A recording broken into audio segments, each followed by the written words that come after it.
Okay, my name is David Mackay. I'm the Deputy Managing Editor for Canada's Natural Observer. I also teach journalism at, actually last year around this time, I think I was just finishing up my session at UBC as the Asper Fellow, where I taught investigative techniques, and a lot of that was like working with data, working with StatCan tables. I teach at Toronto Metropolitan University in their master's program. I teach at Carleton, and I teach at the University of King's College in Halifax. And I also do data training. And one of the skill sets that I teach for all of those courses is working with StatCan tables. And the answer, I mean, the reason is simple. The answer is simple, is because we use StatCan tables every day. Okay, so how many of you have worked with StatCan tables? And what kind of stuff have you done?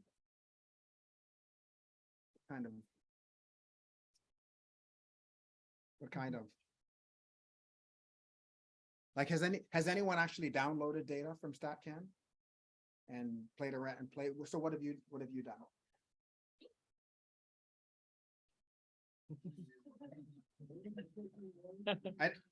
And put you on the spot.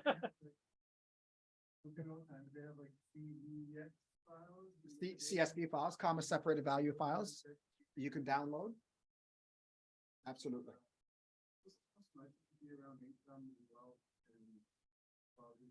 Okay. So yeah, I think, I mean, typically the way they're covered is that we defer to Canadian Press, which essentially gives us the top level stuff.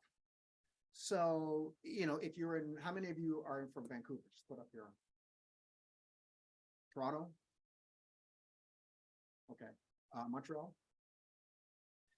So, you know, if you're in Vancouver and you're getting numbers for, you know, you might get a top level number, you know, for example, you know, unemployment in, if it's the labor force survey, unemployment in, you know, Vancouver, in BC is low, and you can compare, right? But, you know, if you wanted to get a little bit more granular and tell stories, right? Because in the previous data journalism sessions, we've talked about the fact that data is really used to tell stories. Oh, you can't hear me. The mic is on. Yeah. Hello. Can you hear me now? Okay. Do I have to repeat all of that? You sure? Even if I could, I wouldn't remember. No. So, you know, we use it a lot. So what I'm going to do is just kind of, I see that one person has this is going to be all recorded and then uploaded to the CAJ, uploaded to my website, and then I'll share it. So you could just follow along. So what I'm going to do is kind of walk you through three really good tables. First of all, the census stuff, because it's really cool, and it'll be a nice pivot to the mapping session that Chad's going to do. And then the consumer price index, because the new numbers come out next Wednesday. So hopefully, when we walk through this, you'll kind of get an idea of what to do when the new numbers come out, and then maybe you can even pitch a story. Okay, because that's what these sessions are all about. It's coming away with story ideas. And then the labor force survey numbers, which are unemployment and so on. Okay, so let's get started. So, you know, the first thing, you know, that I'd like to do is just take a look at the releases, right? So, you know, we can see that the next release, okay, is the consumer price index. And what is the consumer price index?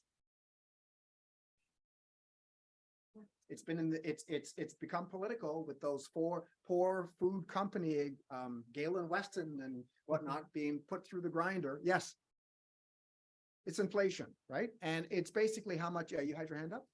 It's the relative cost of goods relative to a previous benchmark. I think the CPI sometimes excludes certain goods like fuel. That's right. Yeah. That's right. And it is how much stuff went up compared to the previous year, for the same period the previous year, or you can do it monthly, right? And so you know, that's a really good one. But there's all kinds of other stuff that'll come out, right? You know, retail trade, travel between Canada and other countries. I mean, you name it, right? Like all of this. And the nice thing is that once you learn how to manipulate data from one table, you can do it for any table because they're all the same. Okay. And so, but I'm going to start off with something that I just love because it's really cool. And I actually love mapping. And all of these, if you're on the website that I've created, which is, and this is the URL, by the way. Do you folks see that? Oops. Can you see that? Just type that URL. It'll take you right to the website that I've created for this. I've got all kinds of links for data journalism stories, like all of the finalists for the data journalism category that will be announced, and the winner will be announced tonight. I've got the stories posted. I've got the Philip Meyer contest, which is part of the Investigative Reporters and Editors / National Institute for Computer Assisted Reporting. These are, I'm fortunate enough to be a judge in this contest, and these are stories that use social science techniques. And there's all kinds of other links there, right? And so this is the website that I've created. This is our section right here, okay? And I'm basically just going to walk through some of these links, but you can see that there's lots of other StatCan links here, okay? All right, so this is the release schedule. And if you go to the tables, which is this StatCan tables right here, you'll see that there are thousands and thousands. I mean, you can, you know, if you want crime, you know, or hate crimes, or what hate crimes is a really good one. It's a subset of the main crime table, and it's hate crimes broken down by motivation, broken down by police force, except the RCMP, which is a general category, for example. So that's a really good one, but that's once a year. So, you know, this will give you a good sense of all of the tables that are available in this data set. And then you can break it down by geography, by frequency. So if you're looking for stuff that's monthly or weekly or daily, okay? So this is a really nice inventory. I'm going to start with this one, the Census Program Data Viewer, mainly because, you know, I really felt that because we are still in the grips of COVID, that the fact that the census information came out when it did in 2022, because it's 2021, really got overshadowed. There were stories, but they really didn't take hold the way they did after the 2016 census came into being. So click on this link right here if you have your computer, or if you want to do this on your phone or whatever, but the Census Program Data Viewer. The nice thing about StatCan is that it has made these programs more intuitive. Okay, and you can see that I've already done it here, just because the Wi-Fi is kind of slow here. So it's still taking this a while to. Well, it's not bad. Okay, it's not bad. So this is the Census Program Data Viewer. Okay, so when we talk about the census, what are some of the things that we can find out about the census, from the census? What are some things about Canadian behavior, about Canadian society we can find out? Pardon me? Age, yeah, age ranges. We can find, what else? Languages spoken. Languages. Pardon me? Where they live. Where they live. Income is a really big one. And we are going to be, you know, a big story over the next few years is where all the immigrants are going to settle. And I think that as we attract more and more immigrants to centers like Vancouver, Toronto, Montreal, etc., it's going to be really important to come back to this, just to see where people have already settled. And you can use this data to do really good backstories. So with the Census Program Data Viewer, you can do, okay, we'll select a census year. And this is all being recorded, so you can actually use this as an instructional video. And I'm going to walk you through this, right? So 2021, and you apply it. Okay, and it takes a while. But what'll happen is that the legend here will then adjust, right? So it's defaulting to population percent change. Okay, and so right here, what do you notice about the colors? Just from the colors, what's the story from this? If the yellow indicates negative, you look at this now, what's the story? Or they're not. Yeah, so what are the two jurisdictions that are really hurting here? Okay, we're losing people. Okay, why? What's going on, right? So even when you just go to the Census Program Data Viewer and you just do something basic, like just give me a census year, which is 2021, and it defaults to population change, already there's a couple of stories right there. Okay. All right, so then if we want to drill down a little bit more, we can select an indicator. And any idea what we mean by an indicator? Here we have our different categories here. So income, I like income because I think we like to know what people make. And we like to know where the rich people live.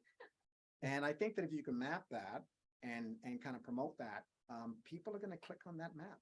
And you're going to attract a lot of eyeballs because we're curious, right? We don't really like to talk about money. We don't like to talk about how much we make or how much we do. We like to talk about how much we'd like to make, but we don't necessarily talk about how much we make. Okay, so that's a really good one, right? So I'll go next, and then I can select a sub indicator. So we'll take a look at median after tax income. And I'm selecting median because if you were here for our previous session, median is the middle value, right? So we select for income, the reason we want to select the middle value is because the really upper or lower values will skew the average. So the average will be different than the median. So you can see here that it's adjusted now, right? So median after tax income households in 2020. And we can see that, okay, that's all right. Now what we can do is we can drill down a little bit, and this is where it gets really cool, right? So now we can indicate, well, where? So we'll go Vancouver. Oops.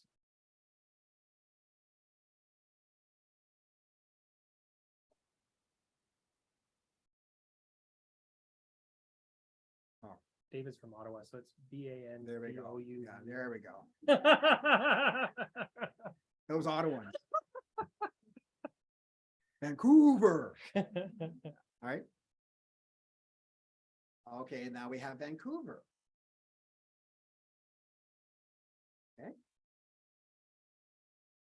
So it's highlighted, okay, that we want Vancouver, but now I want, this is the key. Now I want the, come on. Done income. Median after, and you'll notice that it's median after tax, right? And I think that's pretty obvious why we want to do that. And now it should ask me for the geographic level, because it's just giving me Vancouver, right? So now I want the geographic level.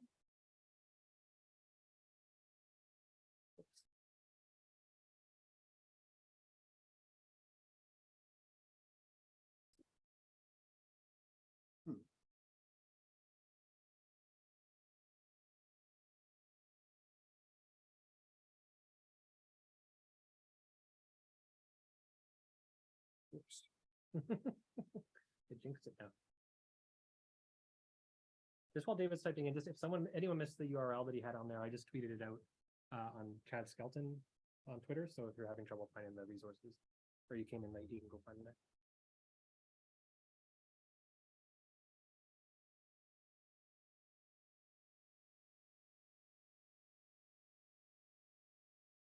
Not cooperating, because what I want is the geographic level, and the geographic level is here. So you can do it by clicking the tabs here. So at the bottom, the geographic level is dissemination area.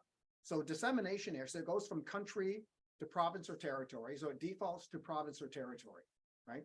But the general rule with data is the more granular you can get, the better the story, right?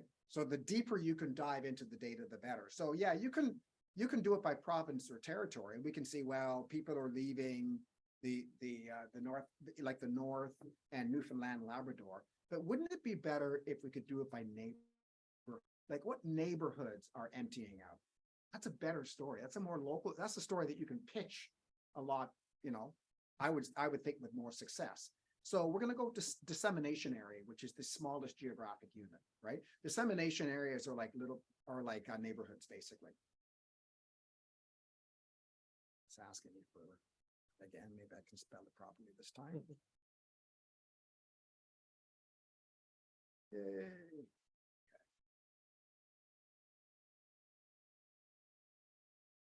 And then what I'm going to end up, this is really slow, but I anticipated this.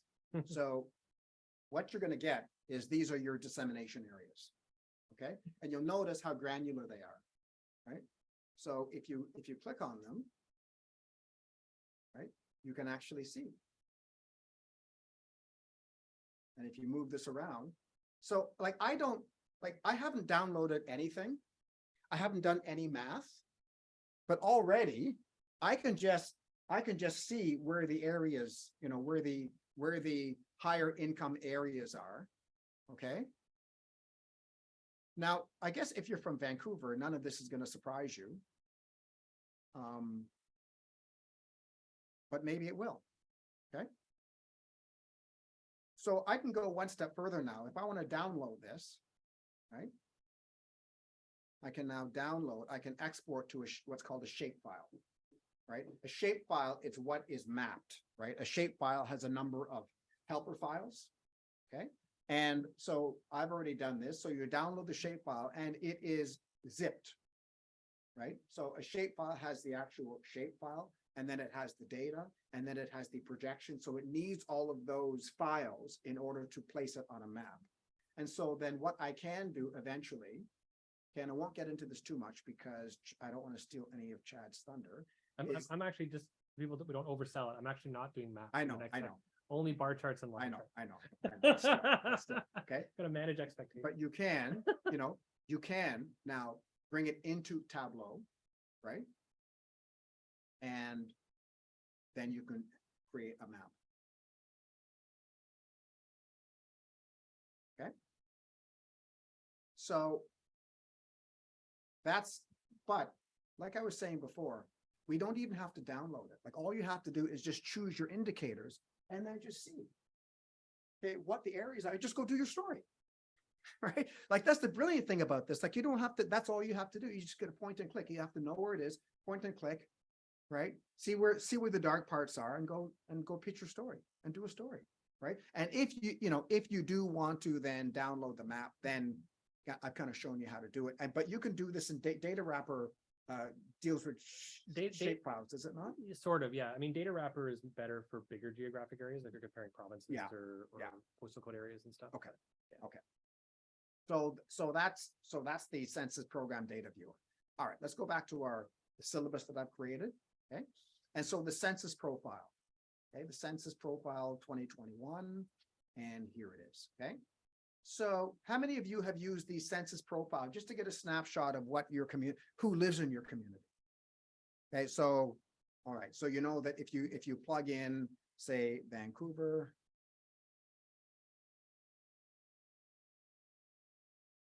right, then you'll get,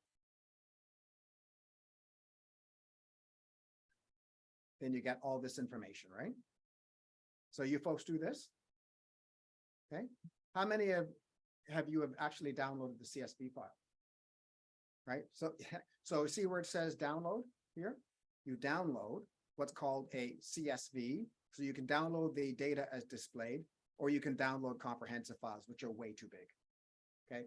To download a comprehensive file, you're gonna have to open it up in a database manager like MySQL, or if you know coding, you can do it that way. But you just download the data as displayed, and you can download it as a CSV. CSV stands for comma separated value. It is a text file, and it is a common format that you will find on Open Data sites. So you can download the text file and then you can open this up as, I'm not gonna do it, but you can open, whoops. You can open, go back. You can open this up as a table, right? And then you can manipulate it in a Google Sheet or in Excel or whatever, and you can do a little bit more with it.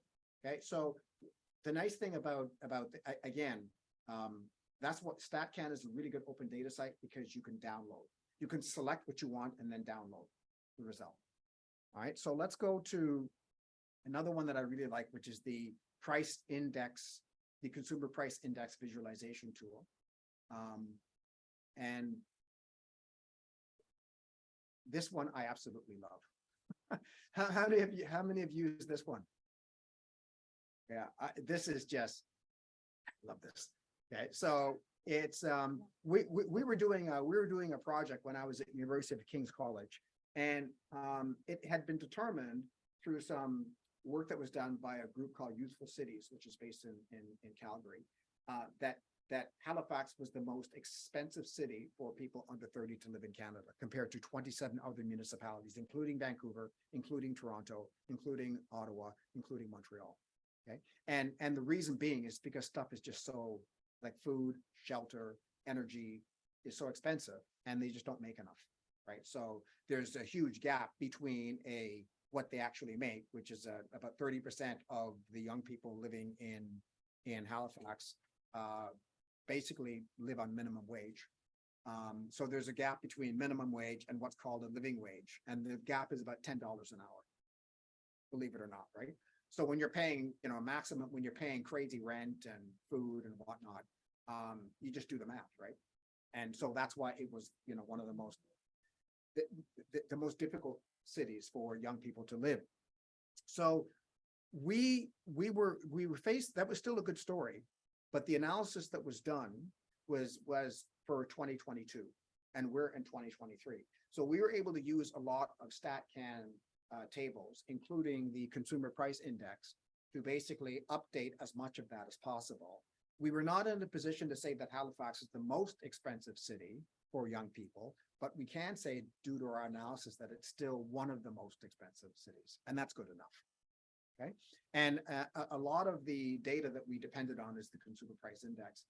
The nice thing about this is that you can actually get custom tabulations. So in many instances, you'll notice that the age groups might be, how many of you have been frustrated with the age groups because they're from 15 to 24 and then 24 to 55? It's like, really? Here's the thing. You can ask them for more granular data. You can ask them to give you customized data that will break it down. So for example, between the ages of 15 and 29, there are 3 age groups. There's 15 to 19, there's 20 to 24, and there's 25 to 29. So they do not charge for that because they've already done that data.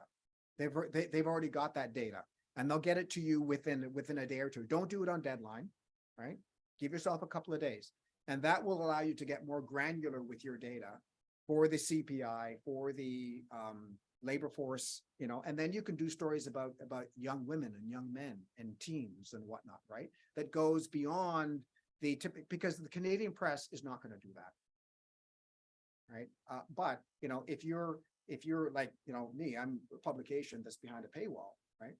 If you can produce, or the Narwhal, for example, or the Tyee, well, you're not behind the paywall, but you know what I mean, right? But you have subscribers, right? And so that's what they're paying for. They are paying for stuff that they're not going to get anywhere else. And that's what I tell my students all the time, is that you can't be doing the stuff that everyone else is doing, because why would someone fork out money for your product, right? You got to be doing, and this is the easiest way to do that, is just work with these tables, right? Rochelle, you had your hand up? Yeah. I guess having said that, like you said, it could be more brand. Yeah. Because I'm often trying to do it for small, medium, rural. Yeah. And I constantly am running into like. Yes. And so does that mean I can go? Yeah, Rochelle, here, I'll just give you the mic. Do you want to give people a sense of where you are? Just because Oh, It's But- an important question. oh, okay. So I'm constantly looking for data. I tend to do very tiny communities as test cases or case studies in what, let's say, rural communities across Canada are experiencing. But me personally, and I was just going to ask your advice because I might just not be doing it right, is I just find there's a complete dearth of data outside of the CMSs. And so I was just, for example, I was just trying what you said, and I got very excited. And I've done the consumer price index. And if you think food's expensive in Vancouver, like I want to know comparatively, what is food like in just Smithers or Quadra Island compared to Vancouver? Like I want to look at that rural urban lens. Like nobody looks at rural communities. But yet I can't get past British Columbia, but I got very excited when you said, oh, maybe they have more granular data, but just, so what, I guess I just wanted some more I had about one that. thought on that. Talk about a, Sorry. talk about a buzzkill, eh? What? Well, I was gonna say one thing, but you can go ahead. 'cause I mean, Yeah, you had the yeah. same thing I was So, gonna say. so the answer to your question, Rochelle, who's a colleague of mine at Canada's National Observer, by the way, does great work. You should read it. It's really small communities are too granular, right? And so what StatCan will, to protect privacy, their philosophy is if we give you stuff for really small communities, you'll be able to identify people. And so they do that to protect privacy. But they may have data. Like it's always worth asking because they do have granular, they just may not give it to you, right? It could be, like 100, 200, 300, maybe. I- Yep. So, Those mics are. will these work? Yeah, Okay. yeah. So David's right, but the one thing that I would just say that's a slight caveat on that is that there's actually sort of two issues, I think, at least, that are, one is this privacy issue with when you get really, really small. And it's not even so much that the community is small. It's that if you sort of think about, you can probably get some data for Smithers, but if you want to get data for 25-year-old First Nations women in Smithers, then you're starting to get such small slices that you're starting to get like one person or two people, right? So that's part of the issue, is that when you get these really small groups. The other issue is that, and David can correct me if I'm wrong on this stuff, but is it depends on what type of data. So a lot of the data you're seeing, like consumer price indexes, labor force survey, they're based on routine surveys that they're doing of a subset. Like they're essentially like a glorified poll. They're bigger than polls, but essentially they're surveying a certain number of people, or they're sending people out to a certain number of grocery stores to try to get a sense of what's happening in the country as a whole. And so when they do that, you sometimes can get data that's just for BC or just for Ontario, but there's not enough people checking the price of eggs in Smithers for there to be data at the Smithers level. The good news is that there are some types of data, and the biggest one, which David's going to get to, is the census, where they are surveying enough people in every community that you probably can get more fine-grained data. So anything from the census, like what's the share of immigrants in Smithers, what's the rate of university education in Smithers versus Terrace, that stuff you could get from the census. And other types of data, sometimes like crime data, actually is available. It's delayed, but it's available at a jurisdictional level, even in really small communities. So I think that's the big difference, is that if it's something that's kind of based on a regular survey that they're doing monthly, they just aren't surveying enough people to get to small communities. But if you're talking about a census that they do every 5 years, or crime data that's brought in from all sort of police jurisdictions, like I know there's a data set that you can look at for basically crime in every single city in BC. I'm pretty sure that Smithers would be in there and Terrace would be in there as well. Yeah, but that's the sort of the difference, is sort of whether it's based on a survey or if it's based on kind of a census where they're interviewing lots of people. Yeah, so it's, no system is foolproof, but it's certainly, here's what I would say, always ask. Okay, always ask, Yeah. because you just never And know. census data, I'm And confident census you data could get is, census oh, data they can get really granular. really granular. But if Yeah. your ask is too big an ask, then they'll charge you. Yeah. They'll charge you. So you have to be careful with that. So, this is kind of cool, right? So, for example, if I wanted to look at let's say like just food. Okay, so just food. Okay, so I can see there, right? And then if I select my geographies, I'm going to deselect Canada, and I'm going to select Canada. There we go. And just a bunch of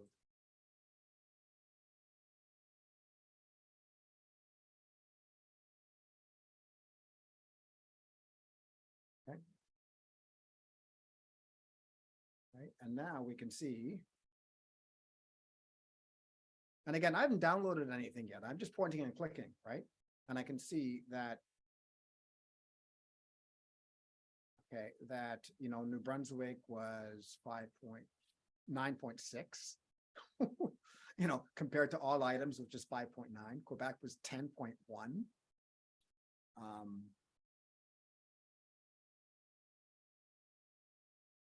And Nova Scotia was 9.6. Prince Edward Island, 10.1. Okay, so, you know, Nova Scotia is up there. And when we talk about Nova Scotia, Halifax is half of Nova Scotia. So it's really Halifax, basically. Okay. So then if we select, this is really interesting. So if we select rented accommodation, right? And now we're comparing the provinces. Right, so Nova Scotia 9.3. And I've done this already. It's the highest. Right. Now, I don't know what'll happen next week, right? Next week it might slip, but it's still, you know, we said one of the most expensive. So we gave ourselves some wiggle room. Okay. But look, I have like, you know, like we did with the census program viewer, like I haven't downloaded anything. All I've done, right? All I've done is just pointed and clicked and deselected. That's all I've done. And already I can see, you know, like possible stories. Right. And that's the beauty with these tables, right? And you can do the same thing with the labor force survey. Okay. And they have these interactive apps now, which are really cool, right? So they have the dashboards, and of course we became familiar with dashboards with COVID. Okay, that we got used to looking at dashboards.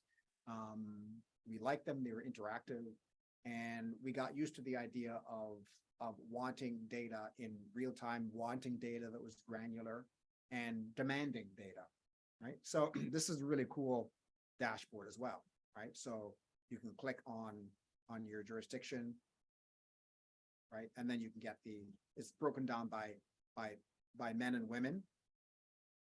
Okay, young men, young women, kind of, but this is what drives me crazy. 25 to 54. I mean, what the hell are you going to do with that, right? But like I said, you know, you can get more, like you can get more granular, unlike really small communities. Ages, you can get granular. Okay, you can get finer breakdowns, okay, to do the stories. Okay. And so what you can do is, now how many of you have used this app? And have you ever clicked on this to see? Breakdown once or twice, I think. Yeah, so whenever you see these apps, you'll see a little carrot there. You click on the carrot, and these are the tables behind the app. So it's the labor force characteristics, and it's the employment by industry. So the labor force characteristics is basically the unemployment numbers. Right. If you click on a jurisdiction, you'll get the breakdown, men and women, and different age groups, et cetera. And again, it's slow. The wireless is a little funky here. And then you get the employment by industry, monthly, seasonally adjusted. And then you can download those, and then you can kind of manipulate them, right? And so let's attempt this. All right, so these are the tables that you're used to seeing, right? Okay, so you've all seen this, right? So defaults to Canada, okay, but you can see that you have the different jurisdictions, okay, both sexes, 15 and over, okay, but it goes 15 to 64, 15 to 24, 15 to 19, 20 to 24. So that's not bad. The labor, so you get your age groups. That's not bad. Okay. Where you can do better is by jurisdiction. You can actually break it down, to census metropolitan areas. That would give you better data, quite frankly, and allow you to do stories about cities. Okay. And then, so what you can do then is if you want to get a little bit more granular and get more of this data, you go to the add and remove buttons, right? And then you'll see a little plus sign here. Why do you think there's a plus sign there? Right there. See where I'm hovering my cursor? Why do you think there's a plus sign there? There they are. Okay, so I'm going to select all of the jurisdictions. I'm going to, now all of the labor force characteristics are already selected because it says 9 of 9 items selected. The sex is defaults to both sexes, but I'm going to select all. Okay, because what I want to be able to do is do what they've done. Where is it? Oops. Oh, I have to go back. What they've done in the dashboard, which is broken it down by young women, right? Different age groups, young women, young men, and then et cetera, et cetera. So I'm going to select both, and age groups, I'm going to select all of them. Okay, the statistic estimate, data type, I'm just going to take seasonally adjusted, the reference period. Okay. Now here's where I'm going to play around a bit. I think it's kind of interesting to look at, say, 2019, before the pandemic, unfortunately. So let's go back to kind of March, 2019 from, say, January, let's say March 2019, right? And then we're going to apply this. You got too many data points. Ah, okay. I'm not gonna, I always make that mistake. Let's go back to, let's try, I always push the envelope here. There we go. Okay. So if you're over 100,000, it won't let you do it. All right, so it's loading. And again, depending on your connection, usually you can do this in a few minutes. But anyway, what's going to happen is that you're going to be able to download this as a CSV file. And then you go into it. And how many of you have, do work in Google Sheets or Excel? So once you're in Google Sheets and Excel, you save it. This is important. Save it as an Excel file. Okay. That way you can create multiple sheets and you can do your pivot tables. Now, we're not going to do pivot tables today, but if you're interested, I do training, and all of our coordinates are on the website. So, but as we were saying before this morning, as long as you can download, filter, and sort, like, you're good. Like, that's basically, you're up and running. Like, you don't have to do much more than what we've done now, right? So here it's applied. So now I'm going to go to download options. And this is important. I want to download the 4th category, right? Download selected data for database loading, right? That'll give it to me in a format where I can create a pivot table, because all the information will be in records, okay? Which means that I can group, and I can count, and I can sort. And I've already created a file for this, and I'll just call this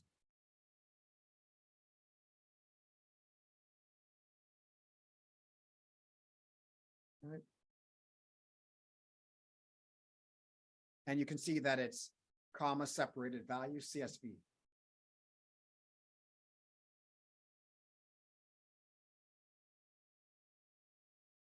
And 100,000 is really not, it's a pretty small data set, relatively speaking.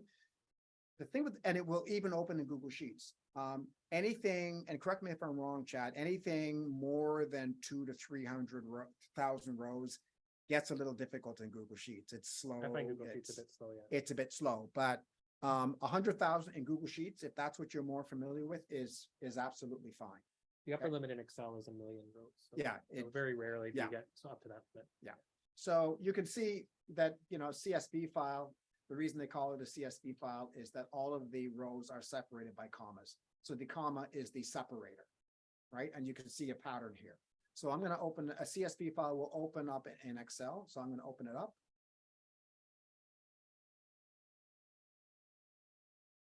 And I'm going to, and again, this, I can't stress this. Oh, the other thing that I should point out is that you see this number here, right? This 140028701, okay?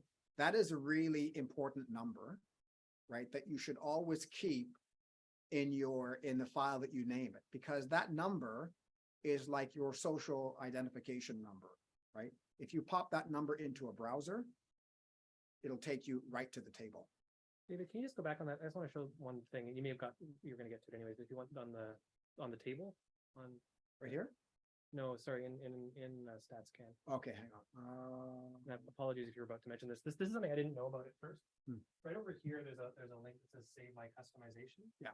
And if you click that, you get a link to this table, but it's also a link to this table with the filters that you've already applied.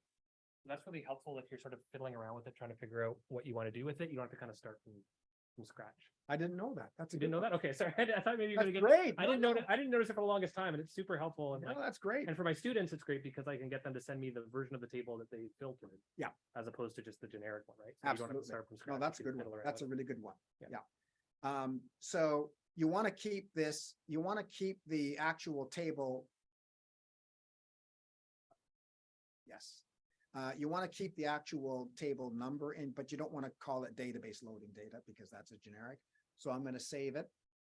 I'm going to save it as an Excel file. And I'm going to call it, I don't want to call it that because it makes no sense, but I want to call it labor force survey.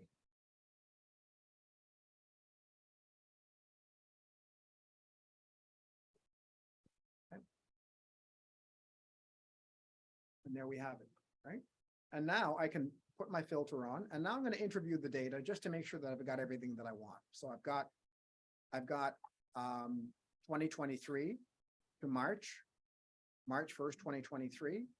And I've got to January, December, here we go. March 2020. Okay, so that's all there.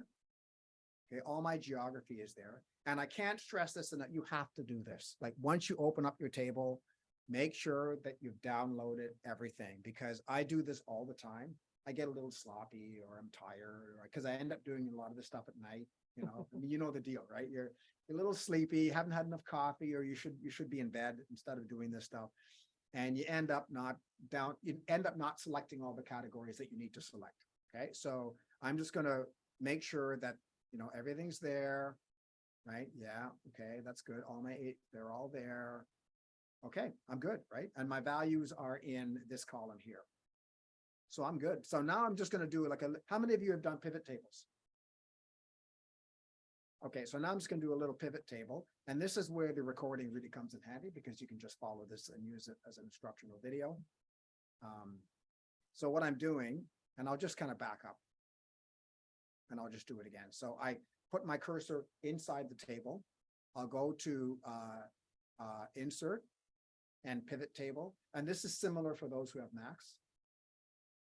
Okay, and so you're going to get a dialog box like this, and I know it's kind of hard to see from back there, but you have the actual name of the sheet, which I didn't bother renaming the sheet. Okay, and you had A1, and the A in the A1, which is right here, is anchored. It's anchored by 2 $signs. Those are anchors. So the A1 in this cell reference, the letter in the reference is anchored, and it goes all the way down to the bottom here, okay, which is also anchored by the $sign. That's what that means. And so I just have to make sure that now for those of you who were here during a previous session for Data Journalism 101, we talked about spaces, right? And the problem with this is that, like, this is really clean. So the nice thing about StatCan data is that for the most part, it's pretty clean. Okay, it may not be accurate because StatCan actually has to revise its numbers, right? From month to month or year to year, or whatever the case may be, but it's for the most part, it's pretty clean.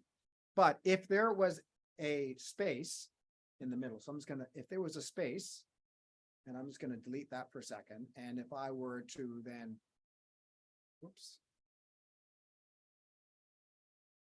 do this, what happens? What has the space done? It stops. Now, I know that there's a space because it's at the top, but if this was, a few 100,000 and you had a blank row in the middle, right?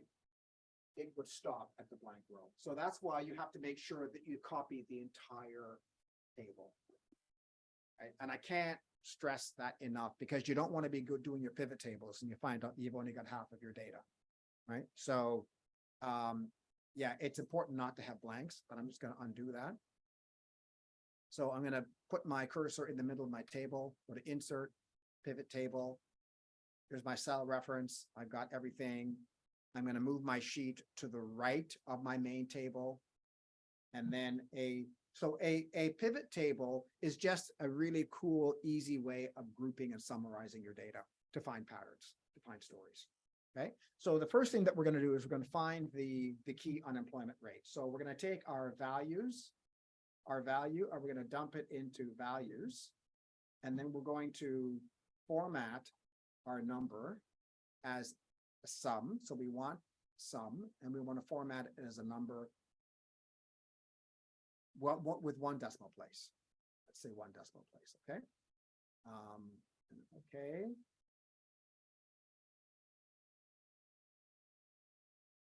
All right, and now we want to group our geography because we want to find out which province has the highest unemployment.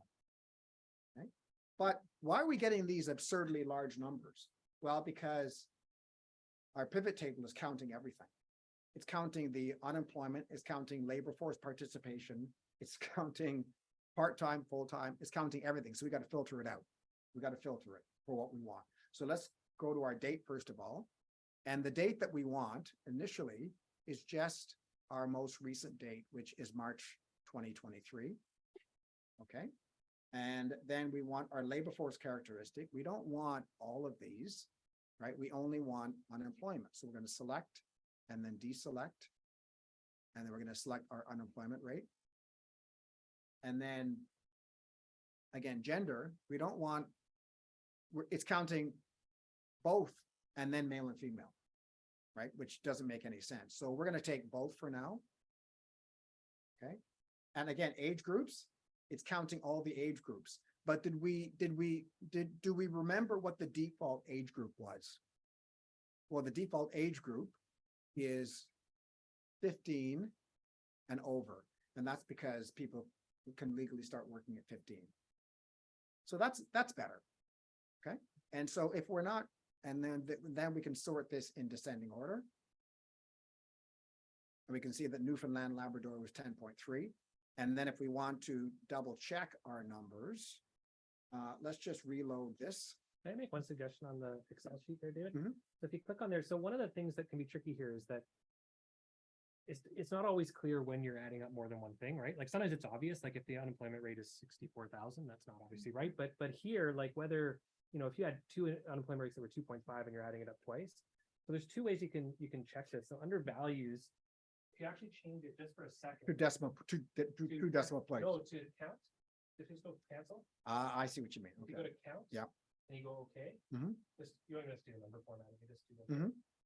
Click okay. Mhm. These are all ones, which means that each of these data points is based on a single row in your data, which is what you want, Mhm. right? Because if you're filtering everything correctly, it should only be one. If this is two, or it's like if we forgot to do on sexes and it was adding up both sexes plus male plus female, this would be 3. The other thing you can do in pivot tables is if you just double click on any of those numbers. Look at this. This is magic. Ready? Ready? This is really cool. Yeah, it'll take you to the row or rows in the data that are behind that aggregated number. So that's another really good way to double check. So essentially with StatsCan data, you basically, you only want one row. Yeah. but if you Sorry. Just do that. Yep. Do both. No, sorry, good point. Yeah, no, you don't. Or you could just double click on it. So I'm gonna, that's a really good thing, and I didn't know that, so that's great. I love, I love. David and doing I this learn stuff things from each other. Because you're always learning this, like, you could be doing this for years and years and years, and you're always learning, that's great. And yeah, so, that's, let's check our numbers just to make sure. So the unemployment, okay, so what is it for Canada? Unemployment rate, unemployment, The top one. unemployment 5.0, unemployment, Canada 5.0, we're good. Okay, so we know that. Now what you can do is you can kind of, and a student of mine taught me how to do this actually just a couple of years ago.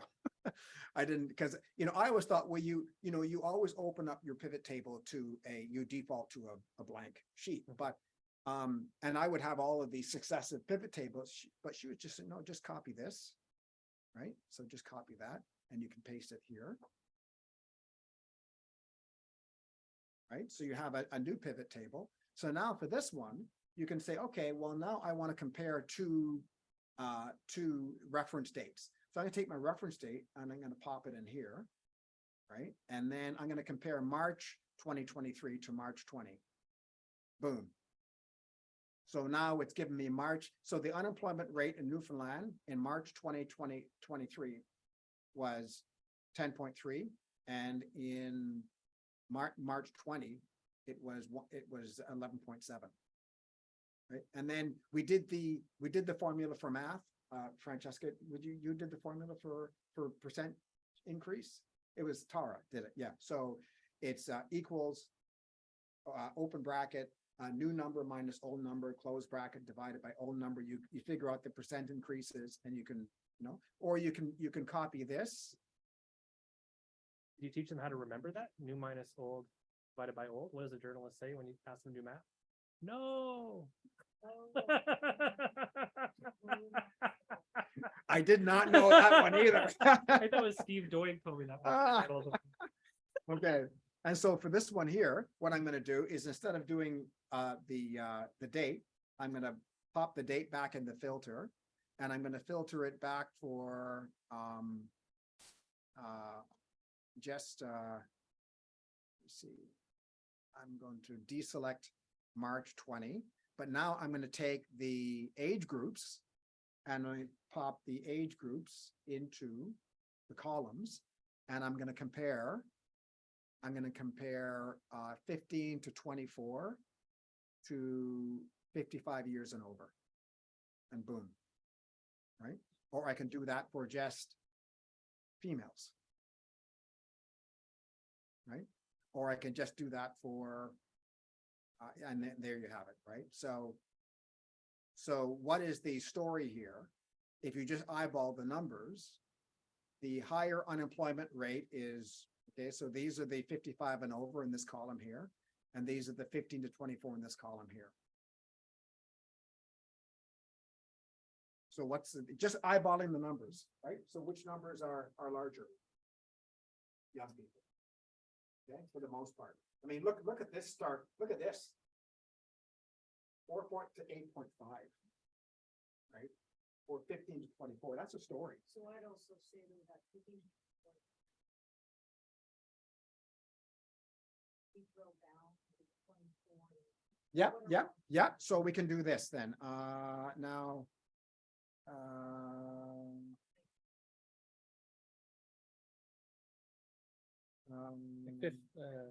Like 20 to 24 would be What- the one. Or 20. Or 25 to, yeah, I would say 20 20 to 24. to 24. Oh, That's not a really good, for whatever reason, How about that's a really 20? funky one. Let's do, say for this one here, let's do 15 to. Yeah, this is a tricky one. So this is one where I would ask Stat Canada for a more granular breakdown, because for whatever reason, and I don't know if you've ever figured this out, but the 20 to 24 one, they don't have data for that. It's crazy, yeah. And I don't know why. But I think that the point here is that just by creating these pivot tables and just copying, pasting, and just, you know, filtering out, like different variables and so on, you see patterns, right? And the pattern here is clear, right? Is that 55 and like they're doing, like in Canada, 4.0. Wow. Right? They're finding work, but you know, if you're between the ages 15 and 24, right? You know, it's basically double the unemployment rate in Canada wide, right? And then I mean, look at this, you know, Prince Edward Island, 12.1 compared to 3.9. Crazy, right? BC, okay, BC, 7.6 compared to 3.5. Folks, those are stories, right? And we haven't even done any math. We've done no math.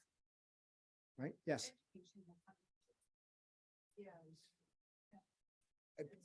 Well, that's just, that would be the right. And that's the whole point, right? And so that leads you down all kinds of, so if education has a lot to do with that, then we have questions to ask. We have accountability, right? Because I've never actually done it before, but the stats can't back to over the 65. That must be available via CRA. Oh yeah. Because that'd be actually interesting in itself, because I imagine 55 and older, the actual half off of like 55 and over would include everybody, but I mean, Yeah. unemployment rate's a bit of a, I mean, this is a good example, I think, and David hinted at it as well, that like, that's why we're journalists, right? Like, so like the data is a great starting point, right? But it can almost never answer the why of the data, right? So then you have to do that additional work, and there can be things in the data that are misleading, and unemployment rate's a weird one because unemployment rate is not the same thing as what percentage of people have jobs, right? Like it's based on the people that are looking for work.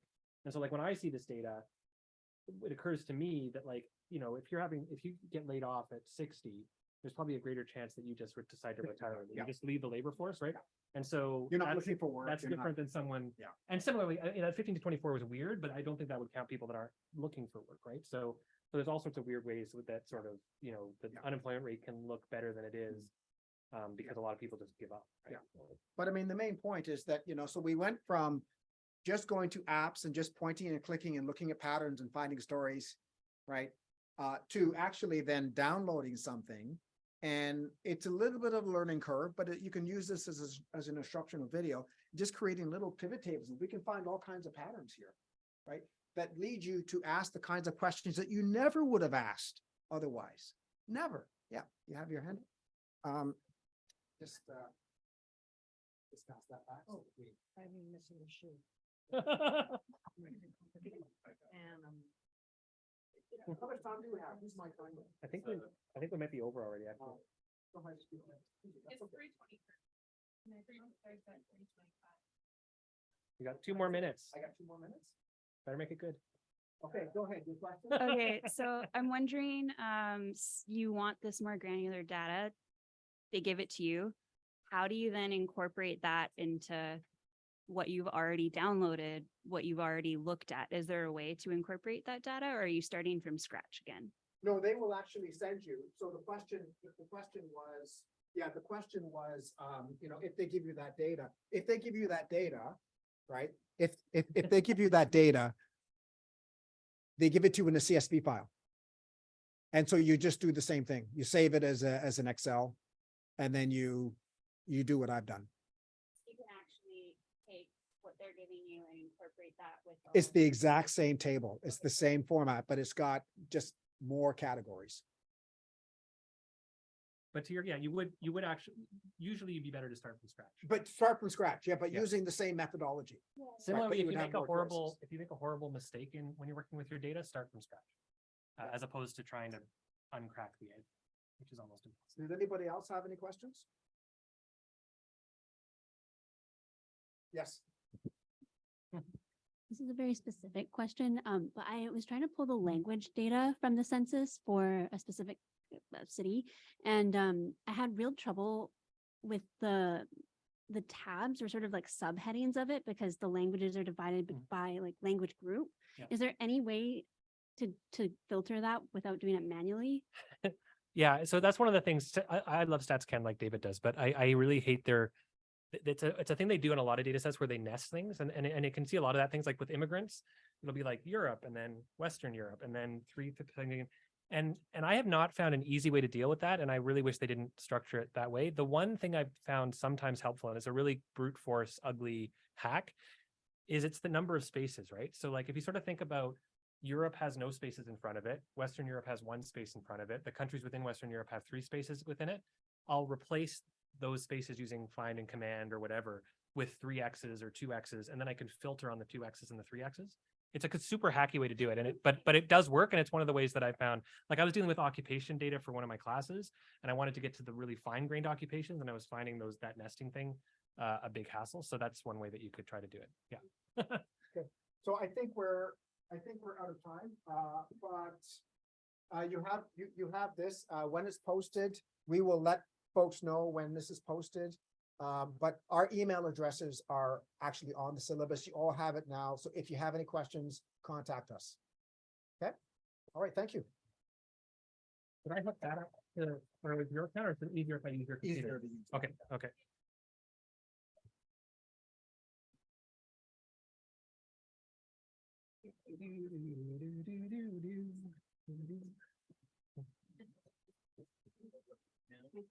Oh, thank you very much. Thanks. Thanks. Okay. Now let's stop this first of all.